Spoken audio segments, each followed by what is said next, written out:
Je viens d'être promu, a annoncé le fils du PDG. Puis, il m'a licencié publiquement. Vous avez toujours bloqué nos progrès, a-t-il dit. Tout le monde me regardait.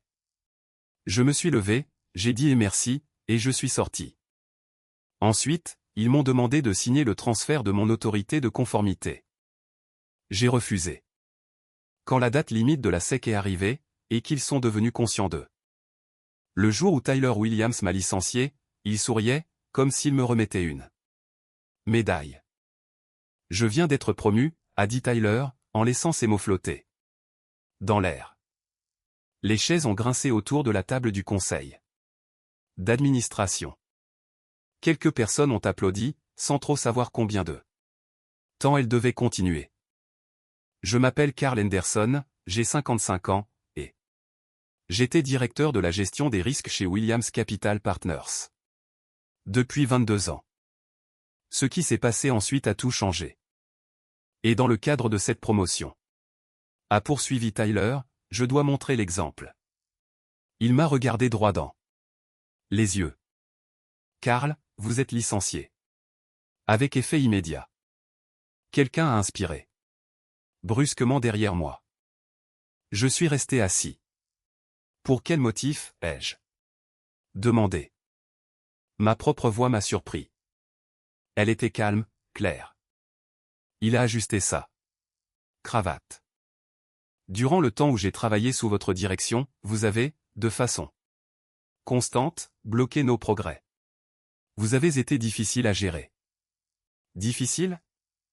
Ce mot se propage vite dans les bureaux. J'ai senti les regards se tourner vers moi, les murmures commençaient, avant même que quiconque ait la décence de vérifier si cela avait du sens. Ce n'est pas exact, ai-je dit. Il a haussé les épaules. C'est mon expérience. Je me suis tourné vers la directrice des ressources humaines, Sandra Mills. Elle refusait de croiser mon regard. Son stylo restait suspendu, inutile, au-dessus de son bloc-notes. Alors, il n'y a aucun document écrit, ai-je demandé. Nous allons assurer le suivi, a-t-elle murmuré. Je me suis levé alors, sans brutalité, sans drame. J'ai fait mon travail. J'ai dit, chaque fois que vous m'avez apporté des dossiers qui contournaient les règles, j'ai dit non. Si c'est cela qu'on appelle bloquer le progrès aujourd'hui, alors, nous avons redéfini le sens des mots. Tyler a souri à nouveau, d'un sourire plus mince cette fois. Vous pouvez disposer. J'ai incliné la tête une fois. Merci. Cela a jeté un froid. Quelqu'un a ri nerveusement. Quelqu'un d'autre a chuchoté mon nom, comme pour m'avertir. Je suis sorti sans élever la voix, sans faire mes cartons, sans lui donner la réaction qu'il cherchait à provoquer. Dans le couloir, Ryan Cooper, de la finance, m'a rattrapé. Carl, a-t-il dit à voix basse. Ils ne vous ont rien fait signer.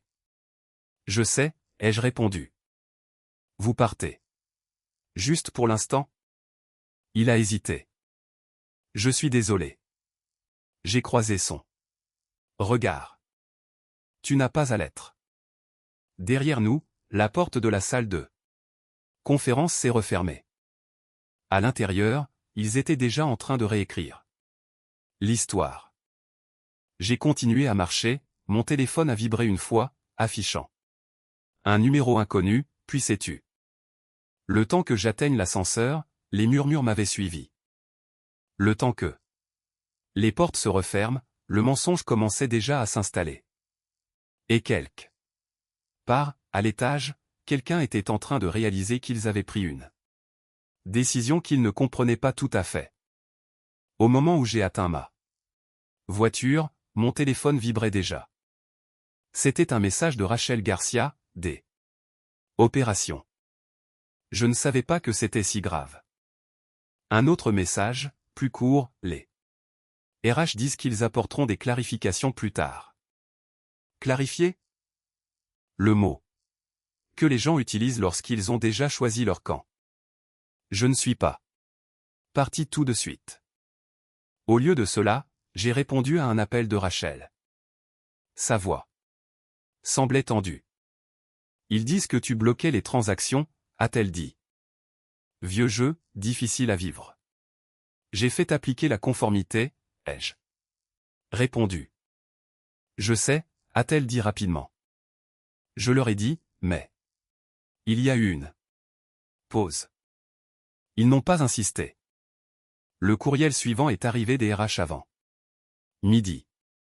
Pas de formule de politesse, pas de signature, juste le nom du département.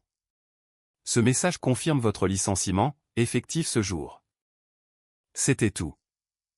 Aucun motif mentionné, aucune référence à une faute professionnelle, aucun cas de l'accusation qui avait été lancé devant tout le conseil d'administration. Je me le suis transféré, puis j'ai répondu en une seule phrase, veuillez me fournir les documents de licenciement dûment complétés. Pas de réponse. À midi, j'ai retrouvé Ryan dans un café du centre-ville. Il restait debout au lieu de s'asseoir, ses yeux balayant la pièce comme s'il craignait que les murets des oreilles. Pourquoi ne t'es-tu pas défendu, a-t-il demandé à voix basse. Parce que les mensonges s'effondrent plus vite quand on les laisse faire. Ai-je dit. Il a déglouti. Ils agissent comme si c'était réglé. Ça ne l'est pas, ai-je dit. Pas encore. Il s'est penché en avant. Il ne termine jamais les formalités administratives. Je l'ai regardé. Qu'est-ce que tu veux dire? Je veux dire, a-t-il dit en baissant d'un ton, qu'il n'y a aucun motif signé, pas de liste de contrôle de départ, pas d'approbation de transition. Quelqu'un a forcé la décision verbalement, et a supposé que le service juridique s'occuperait de nettoyer derrière lui. Et le service juridique. Il a secoué la tête. Le service juridique n'y a pas touché. Mon téléphone a vibré à nouveau. Un message d'un numéro que je ne reconnaissais pas. Appelle-moi quand tu peux. C'est au sujet d'aujourd'hui. J'ai glissé le téléphone dans ma poche, sans répondre. À l'intérieur du bâtiment, je pouvais voir des gens passer derrière les vitres, discutant en petits groupes animés. Personne n'a fait de signe. Personne ne m'a regardé directement. Le mensonge avait déjà pris forme. Il avait une voix, des témoins, et une trace écrite qui n'existait pas tout à fait. Encore. Et ce vide, cet espace calme et inachevé, était la seule chose qui maintenait la vérité en vie. Je n'avais pas pensé aux années passées sous ma direction par Tyler. Je n'en avais pas besoin. Le jour où il m'a accusé, le souvenir est revenu de lui-même. Il avait 26 ans à l'époque, fraîchement diplômé d'un MBA de Wharton. Une assurance toute neuve, qui venait avec son nom de famille. Il s'est présenté à mon bureau, tard un après-midi, un ordinateur portable ouvert et un sourire qui supposait mon accord automatique. Signe juste ça, a-t-il dit. Ça permet d'avancer l'acquisition de Hartwell de 2 semaines. J'ai parcouru les chiffres. La transaction valait 45 millions de dollars. Et ce qu'il me montrait contournait absolument toutes les barrières de sécurité que nous avions. Cela évite complètement l'examen de conformité de la SEC. Ai-je dit. Il s'est approché. Personne ne le remarquera. Les auditeurs le remarqueront, ai-je dit, et les régulateurs aussi, lorsqu'ils nous demanderont pourquoi nous avons accéléré une transaction de cette taille. Il a ri comme si j'avais fait une blague. Tu es trop dramatique. J'ai fermé l'ordinateur et le lui ai rendu. Je suis juste précis. Son sourire s'est éteint. Est-ce que tu sais qui est mon père? Je sais ce que disent les règlements de la SEC, ai-je répondu, et ce n'est pas la même chose. Il s'est redressé, la voix plus tranchante. Tu me fais passer pour un incompétent. J'ai croisé son regard. Tu le fais très bien tout seul. Il est resté là, la mâchoire serrée. Tous les autres ont dit que c'était bon. Alors qu'il le signe, ai-je dit. Mettez votre nom dessus. Il ne l'a pas fait. Au lieu de cela, il est passé au-dessus de ma tête. J'ai documenté l'échange, envoyé une copie au service juridique, et signalé-le. Problème, comme j'avais été formé à le faire pendant mes 22 ans de carrière. 2 jours plus tard, la conformité l'a convoqué. Le raccourci a été refusé. On lui a dit fermement de ne pas recommencer, et que toute tentative future de contourner le processus de révision serait signalée directement au conseil d'administration. La transaction de 45 millions de dollars a été finalisée 3 semaines plus tard, correctement examinée, avec 2 facteurs de risque importants que notre équipe de conformité avait détectés et négociés à la baisse. Il ne m'a plus jamais regardé après cela, plus une seule fois. Il s'exprimait en m'évitant lors des réunions, me qualifiait de vieux jeu, et disait à qui voulait l'entendre que je bloquais les projets. Le récit qu'il avait construit était simple. J'étais le problème, le goulot d'étranglement, le type qui disait non aux bonnes idées. 3 semaines plus tard, je l'ai entendu pour la première fois. Il est dur avec lui, a chuchoté quelqu'un près des ascenseurs, c'est un peu un tyran. J'ai confronté Tyler. Des mois plus tard, lorsqu'il a tenté de reformuler l'incident de Hartwell lors d'une réunion trimestrielle devant l'équipe de direction. Vous savez ce qui s'est passé, ai-je dit. Non, m'a-t-il dit en cherchant du soutien du regard autour de la table. Je me souviens d'une situation où une meilleure communication aurait pu éviter toute confusion. Il a haussé les épaules. Vous auriez pu gérer cela différemment. Différemment, comment? Ai-je demandé. De manière plus collaborative, moins rigide. Vous vouliez que j'approuve une transaction qui violait les réglementations fédérales, ai-je dit, en gardant un ton mesuré. Il n'y a pas de manière collaborative de violer la loi. Il a souri sans chaleur. C'est votre interprétation. C'est à ce moment-là que j'ai compris. Pour lui, la responsabilité était une affaire personnelle. Les limites étaient des attaques. Et les faits, lorsqu'il lui coûtait quelque chose, devenaient de simples divergences d'opinion qu'il pouvait réécrire à sa guise. Les années ont passé. Les titres ont changé. Il a gravi les échelons, en partie grâce à ses compétences, mais surtout grâce à sa génétique. J'ai continué à faire mon travail, à appliquer les règles, à protéger l'entreprise contre elle-même. L'histoire est restée la même, mais avec des enjeux plus importants. Chaque dossier que Tyler m'apportait, chaque raccourci qu'il suggérait, devenait un test. Non pas de mes compétences, mais de ma volonté de plier. Et chaque fois que je disais non, la tension montait d'un cran. Il ne m'a pas licencié parce que je lui avais fait du tort. Il m'a licencié parce que je me souvenais, et parce que cette mémoire rendait sa version des faits inconfortable. Ce soir-là, j'ai ouvert mon ordinateur portable et je me suis connecté à mes archives personnelles, auxquelles je n'avais pas touché depuis des années. Pas sur les serveurs de l'entreprise, mais mes propres dossiers, ceux que je conservais, car 22 ans dans la finance m'avaient appris à ne jamais faire confiance à la seule mémoire. Le premier fichier s'est chargé lentement, puis un autre, puis un autre encore. Mon nom y figurait toujours, bien visible, parfaitement à jour, clair et net. Autorité responsable, conformité finale. Signataire, supervision opérationnelle. Chaque déclaration de la SEC, chaque rapport réglementaire, chaque piste d'audit. Qui maintenait Williams Capital en activité et à l'abri des tribunaux fédéraux. J'ai expiré lentement, mon téléphone a sonné. C'était Rachel à nouveau. Il s'affole, a-t-elle dit. Le service juridique demande sans arrêt qui a signé ton licenciement. Ils ne trouveront rien. Je sais, ai-je répondu. Elle a hésité. Karl, est-ce que tu as transféré ton autorité? Est-ce que quelqu'un t'a demandé de signer le transfert de tes responsabilités de conformité? Non. Ai-je répondu, personne ne l'a demandé. Le silence s'est installé entre nous. Dans ce calme, je pouvais presque l'entendre rassembler les pièces du puzzle. Il parle de t'envoyer quelque chose à signer, a-t-elle dit. Prudemment. Juste pour régulariser les choses. Je ne signerai rien, ai-je dit. Tu ne veux même pas voir le document? Je sais déjà ce qu'il dit. Une sorte de formulaire de transfert rétroactif, antidaté, pour faire croire que la transition a eu lieu avant aujourd'hui.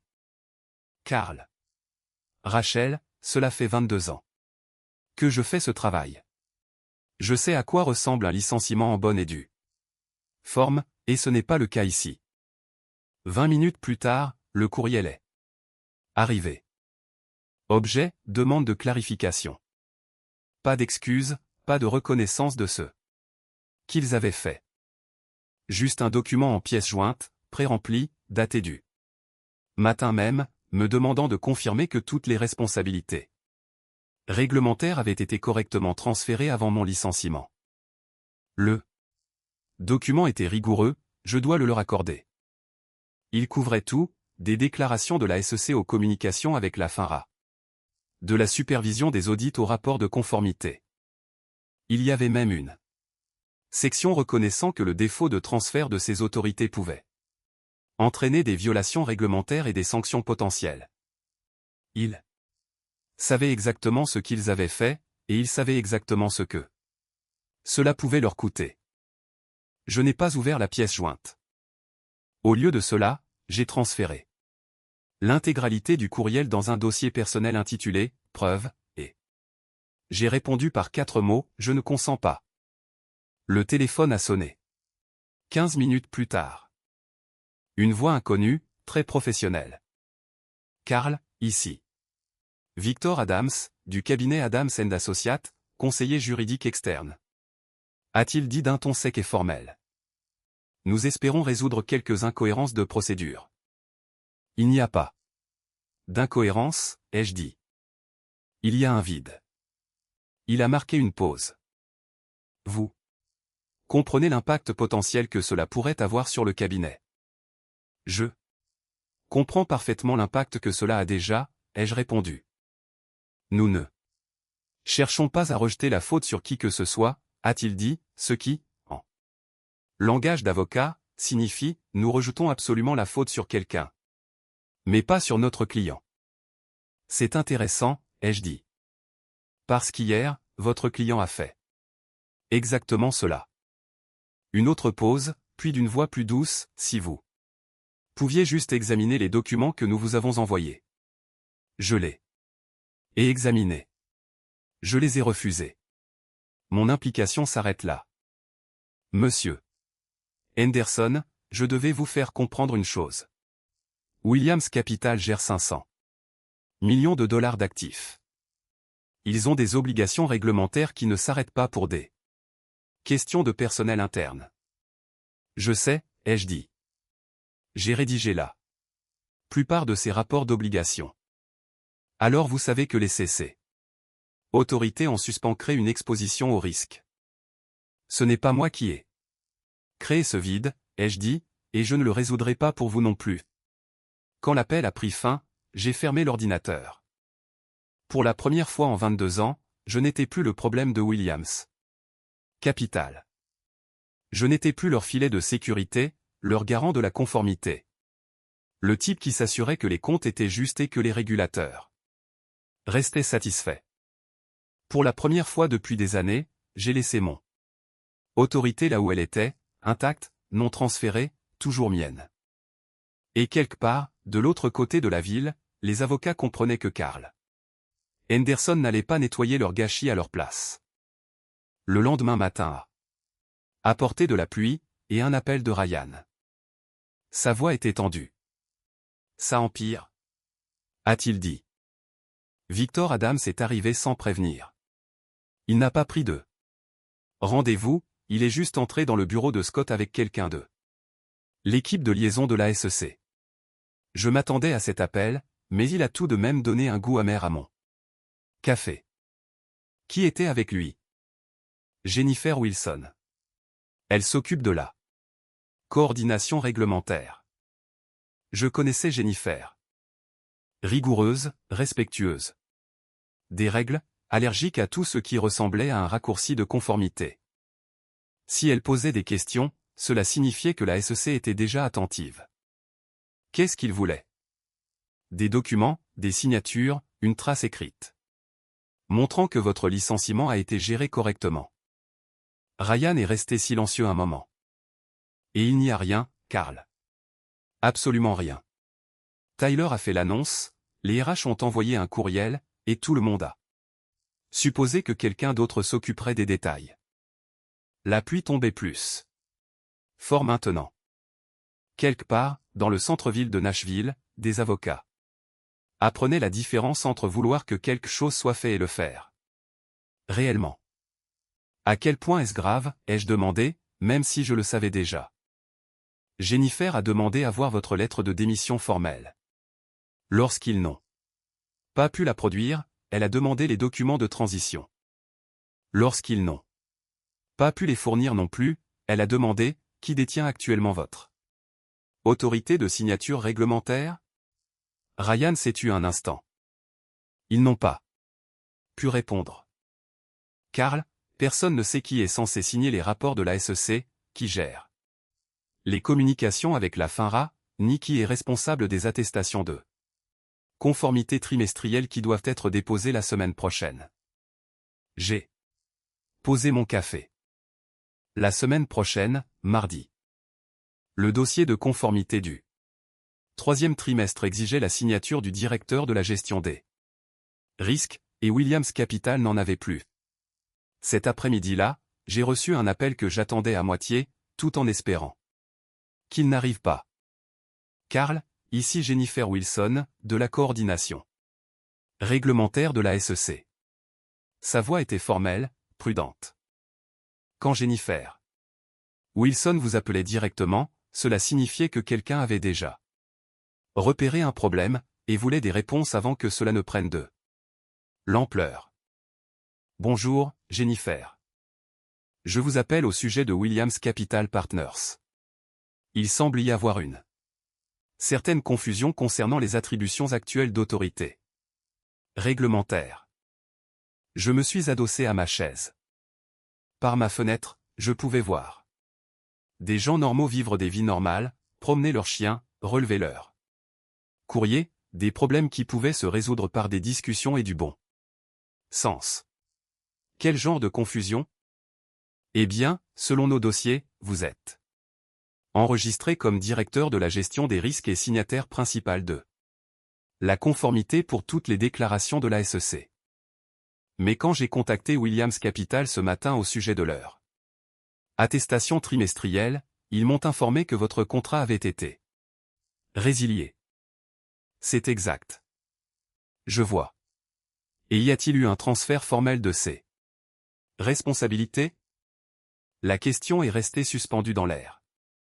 Jennifer connaissait déjà la réponse, sinon elle ne m'appellerait pas directement, mais elle avait besoin de l'entendre de ma bouche. Non, ai-je dit, il n'y en a pas eu. Un silence a suivi. Monsieur Henderson, vous comprenez ce que cela signifie pour leur statut de conformité? Oui, je comprends. Leur dossier du troisième trimestre est attendu mardi.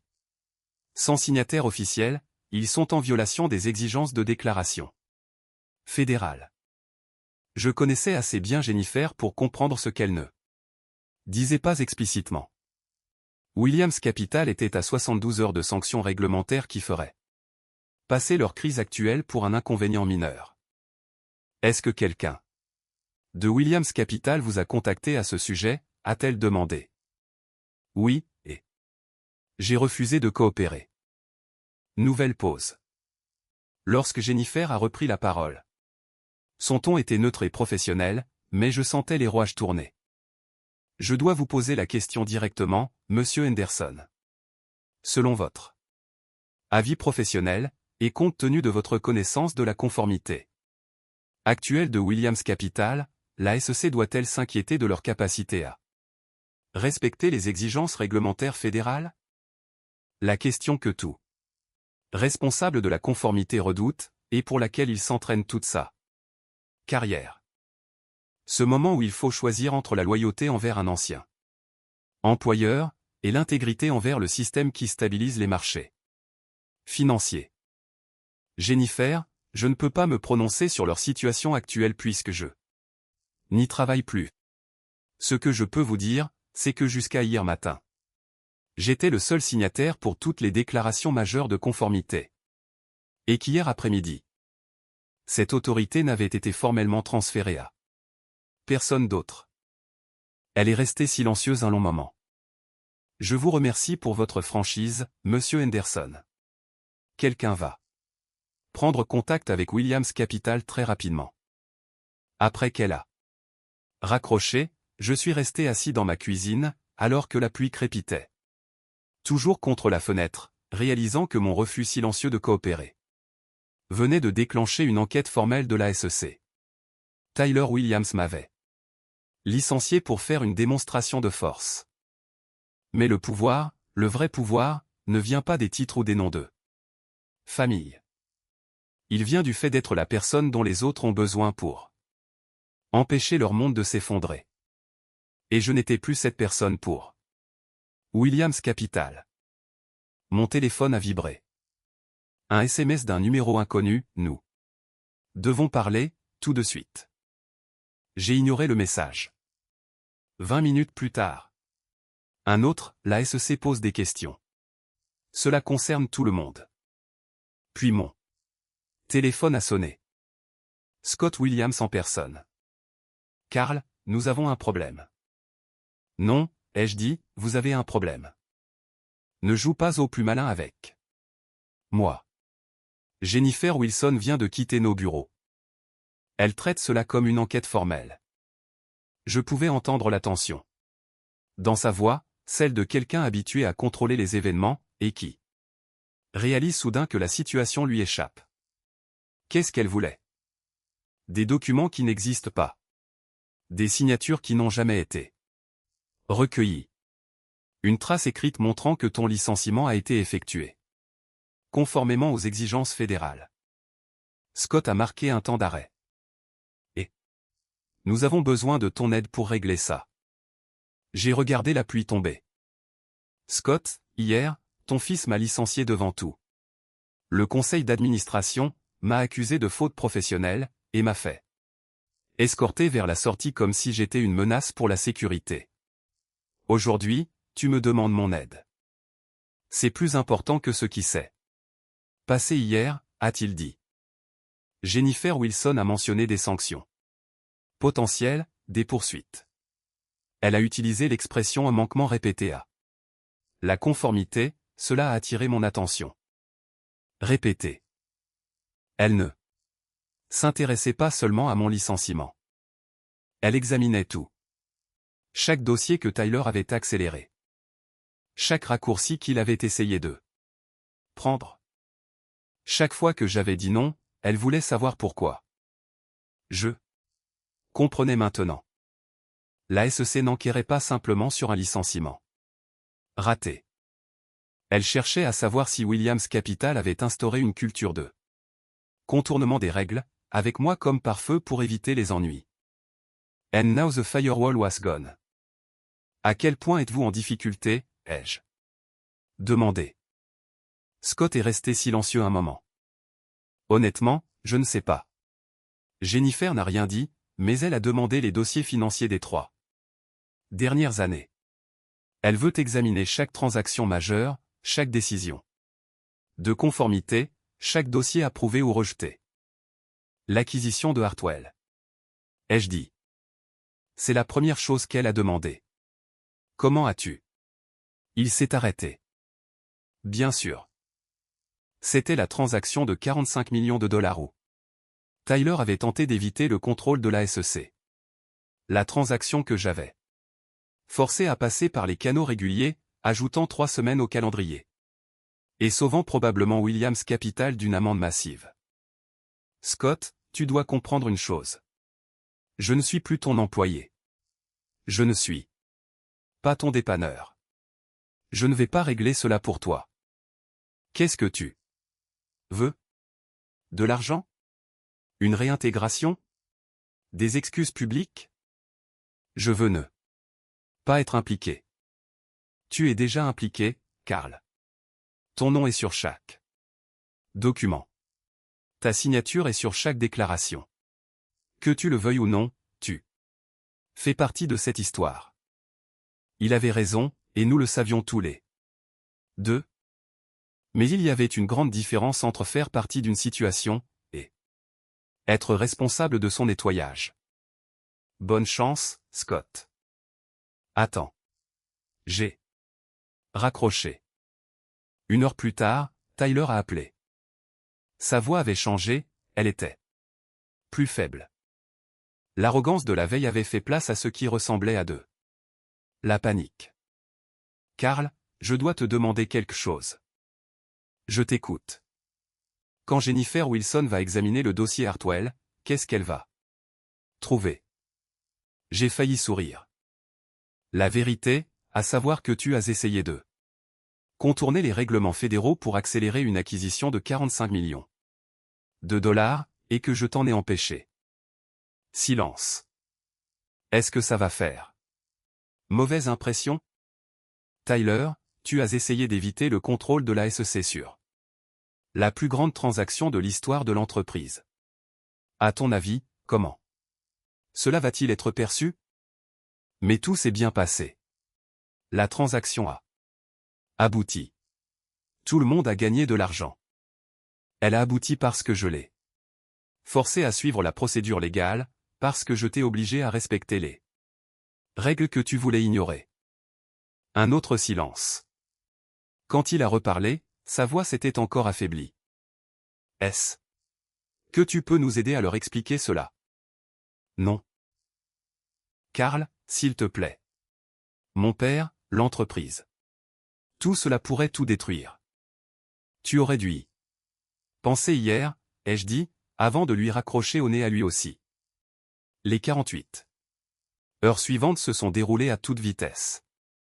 Mardi matin, Williams Capital a manqué sa date limite de dépôt auprès de la SEC. Non pas par oubli, mais parce qu'il n'avait littéralement personne ayant l'autorité légale pour signer les documents. Ryan m'a appelé vers midi. C'est le chaos ici, a-t-il dit. Jennifer Wilson est arrivée avec 2 autres personnes. Ils ne posent plus de questions. Ils saisissent des dossiers. Pour les emmener où? Au bureau régional de la SEC à Nashville. C'est un contrôle réglementaire complet. Scott est enfermé dans son bureau avec 3 avocats différents et Tyler. Ryan a fait une pause. Tyler a été suspendu de toutes ses fonctions opérationnelles. Un vote unanime du conseil ce matin. J'ai senti un poids s'alléger dans ma poitrine, un poids dont je n'avais même pas conscience. Ce n'était pas exactement de la satisfaction, mais de la clarté. La vérité avançait enfin plus vite que les mensonges. Et pour le dossier de conformité, ils ont engagé un consultant d'urgence, une ancienne avocate de la SEC. Elle essaie de trier 22 ans de tes dossiers pour identifier ce qui nécessite une attention immédiate. 22 ans de mon travail. Chaque transaction examinée, chaque risque signalé, chaque fois que j'avais dit non à des projets rentables mais dangereux. Tout était étalé sur des tables de conférence, examinées par des personnes qui comprenaient la différence entre prendre des risques et enfreindre la loi. Ryan, je peux te poser une question? Bien sûr. Lors de toutes ces réunions, toutes ces fois où Tyler se plaignait que je bloquais des dossiers, est-ce que quelqu'un a seulement demandé à voir les dossiers en question? Un long silence. Non, nous avons juste. Nous avons supposé qu'il savait de quoi il parlait. Mercredi après-midi, Victor Adams m'a appelé une dernière fois. Son ton avait changé. Il était professionnel, mais résigné. Karl, le conseil d'administration aimerait vous proposer un contrat de consultant à titre temporaire. $150 de l'heure pour aider à assurer la transition de vos responsabilités de manière adéquate. $150 de l'heure. Plus que ce que je n'avais jamais gagné en tant que directeur des risques. C'est amusant de voir à quel point ma valeur augmentait dès lors qu'il ne pouvait plus m'avoir. Pour quelle durée? 6 mois au départ. Pour aider à former un remplaçant, assister l'enquête de la SEC, et garantir la continuité de la conformité. Il a marqué un temps d'arrêt. Et Tyler? Monsieur Tyler Williams n'intervient plus dans les décisions opérationnelles. J'ai regardé par ma fenêtre. Même pluie, même pas sans ordinaire, mais quelque chose semblait différent, comme si le monde avait légèrement pivoté pour retrouver une position plus juste. Je vais refuser, ai-je dit. Carl, I. Have to advise you that refusing this offer could be seen as a cooperative by Regulatory Authority. Victor, j'ai manqué de coopération lorsque j'ai refusé de signer des documents qui auraient pu attirer des ennuis fédéraux à Williams Capital. J'ai manqué de coopération quand j'ai refusé de couvrir un licenciement abusif. Et je manque de coopération aujourd'hui en refusant de nettoyer un gâchis que je n'ai pas créé. J'ai fait une pause. Mais, voyez-vous, ne pas coopérer avec les mauvaises personnes, c'est généralement la bonne chose à faire. Après avoir raccroché, j'ai ouvert mon ordinateur et j'ai commencé à écrire. Pas un courriel pour Williams Capital, pas une lettre pour la SEC, mais une candidature pour Summit Financial Group. Un cabinet plus modeste, doté d'une meilleure réputation, avec des opérations plus saines. Je repoussais cet appel. Depuis des mois, en me disant que j'étais bien là où j'étais. Il s'est avéré que ce confort n'était qu'une autre façon d'être bloqué. Jeudi matin a apporté du soleil et un appel de Rachel. Carl, tu dois entendre ça. Jennifer Wilson a terminé son examen préliminaire, et elle a trouvé 400 000 $ de pénalité potentielle. Des transactions qui auraient dû être signalées, des raccourcis qui violaient les exigences fédérales, des documents incomplets ou totalement absents. 400 000 $. Ce n'était pas une somme capable de couler Williams Capital, mais c'était suffisant pour rendre chaque transaction future plus coûteuse, chaque réunion client plus complexe, et chaque déclaration réglementaire plus surveillée. Mais voici la partie intéressante, a poursuivi Rachel. Chaque violation qu'elle a trouvée, chaque dossier problématique, tout cela s'est produit après que tu as été soit désavoué, soit exclu de la décision. Cela m'a arrêté net. Qu'est-ce que tu veux dire? Je veux dire qu'elle a comparé tes recommandations de conformité avec les résultats réels des transactions. Chaque fois que tu as dit non, chaque fois que tu as signalé un risque, elle a suivi ce qui s'était passé lorsqu'ils étaient passés outre. Jennifer Wilson avait fait ce que personne chez Williams Capital n'avait pris la peine de faire. Elle avait vérifié mes calculs. Et mes calculs étaient exacts. L'acquisition de Hartwell, que tu as retenu pour un examen approprié, propre, sans aucun problème. La transaction Blackstone, que Tyler a accéléré l'année dernière malgré tes objections. 15 000 $ d'amende pour divulgation insuffisante. La fusion Morrison, que tu voulais retarder pour un audit préalable, la SEC leur a infligé une amende de 100 000 $ pour avoir déposé des documents incomplets à la hâte. Je me suis assis lentement. 22 ans à dire non, à être le gars difficile, celui qui bloquait les progrès. Et il s'avérait que je les avais protégés contre eux-mêmes pendant tout ce temps. Rachel, que dit le conseil d'administration? Ils veulent que tu reviennes. Réintégration complète, excuse publique. Tout ce que tu demanderas. Et Scott. Scott démissionne. Retraite anticipée. Le conseil recrute un PDG externe. Quant à Tyler, elle a marqué un temps d'arrêt. Tyler cherche d'autres opportunités. Ce soir-là, alors que je préparais le dîner, on a sonné à ma porte. J'ai ouvert. Et j'ai trouvé Scott Williams sur mon porche, l'air plus vieux que je ne l'avais jamais vu. Karl, est-ce qu'on peut parler? Je l'ai laissé entrer. Nous sommes assis dans mon salon, deux hommes qui avaient travaillé ensemble pendant 22 ans, ayant enfin la conversation que nous aurions dû avoir lundi. J'ai bâti cette entreprise à partir de rien, a-t-il dit. 22 ans à la regarder grandir, et j'ai failli tout perdre parce que j'étais trop fier pour voir ce que faisait mon fils. Scott, non. Laisse-moi finir. Tu avais raison au sujet des transactions, des risques, et de Tyler. Et au lieu de te protéger, je l'ai laissé détruire la seule chose qui nous gardait honnêtes. Il m'a regardé droit dans les yeux. Je souriais, désolé. J'apprécie cela. Le conseil d'administration m'a autorisé à t'offrir ce que tu veux. N'importe quel titre, n'importe quel salaire, reviens simplement. J'avais pensé à ce moment précis pendant 4 jours. Ce que je dirais, ce que je ressentirais, si la réhabilitation aurait le goût aussi doux que je l'avais imaginé. Ce n'était pas le cas. Cela ressemblait simplement à la fin de quelque chose qui aurait dû mieux se terminer.